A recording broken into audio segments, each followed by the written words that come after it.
The Gnostic teachings of John most commonly refer to the ideas found in the Apocrypha of John's secret book of John and other Gnostic texts attributed to John the Apostle or the Beloved. These writings were discovered in the Nag Hammadi Library 1945 and represent one of the clearest articulations of classic Sethian Gnosticism. Below is a clear, structured summary of the core teachings. Gnostic Teachings of John Apocryphon of John. Sethian Tradition 1. Revelation to John. The text begins with John the Apostle grieving after Jesus' crucifixion. Jesus then appears to him in a post-resurrection vision, revealing hidden metaphysical truths about the nature of God, the origin of the cosmos, the creation of humanity, the source of evil, the path to salvation. This is secret knowledge gnosis meant for the immovable race, awakened souls.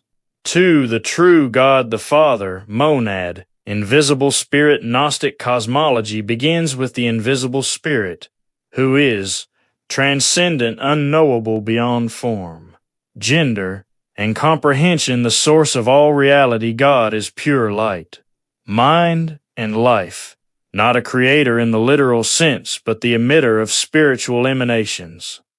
3. Emanations. Eons and the pleroma from the invisible spirit unfolds a series of eons, divine emanations, forming the pleroma, the realm of fullness. Key eons include Barbello, the first emanation, a divine mother figure, Sophia, wisdom, whose actions initiate the drama of creation. Eons come in syzygies, male-female pairs, symbolizing metaphysical balance. 4. The fall of Sophia and the birth of the demiurge. Sophia desires to create without her syzygy or the consent of the invisible spirit. This act brings forth a deficient being, the demiurge, often called Yaldabaoth Sackless, the fool Samuel, blind God he is, arrogant, ignorant of the pleroma, mistakenly believing he is the only God. This demiurge creates the physical universe, an imperfect, false world. 5. Creation of the material world. The demiurge, along with his archons, cosmic rulers, creates the heavens and earth, celestial spheres, human bodies, but he cannot generate spirit. 6. The creation of humanity. John's text uniquely explains human creation. The higher powers breathe a spark of divine spirit into the human form. The demiurge reacts with jealousy and attempts to imprison humans in matter. Thus, the human being is dual.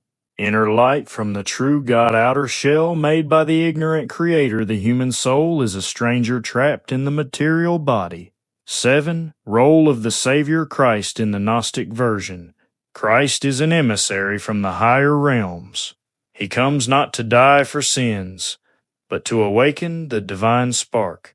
Salvation is through knowledge gnosis, recognizing one's true origin.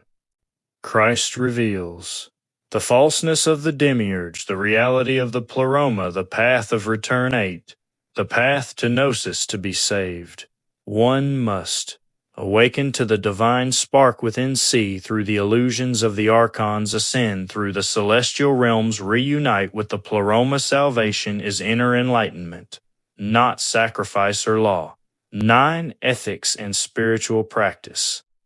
The Apocryphon of John is more metaphysical than moral, but Gnostic ethics emphasize freeing oneself from material passions, cultivating inner knowledge, rejecting the demiurge's systems of domination. Many Gnostic groups practiced asceticism or liberated conduct, depending on the school. 10.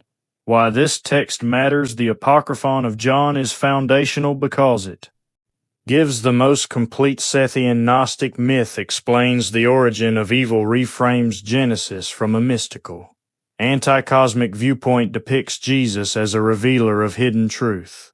It is considered one of the most important documents for understanding early Christian diversity. If you want, I can also provide a chapter-by-chapter summary, a side-by-side comparison with Genesis, a philosophical analysis, A study guide or lecture-style overview, a summary of other Gnostic texts attributed to John, for example, Acts of John, Apocalypse of John, Dialogue of the Savior. The core of the problem is that as our region grows, we're hitting these critical J17 trigger levels more and more often.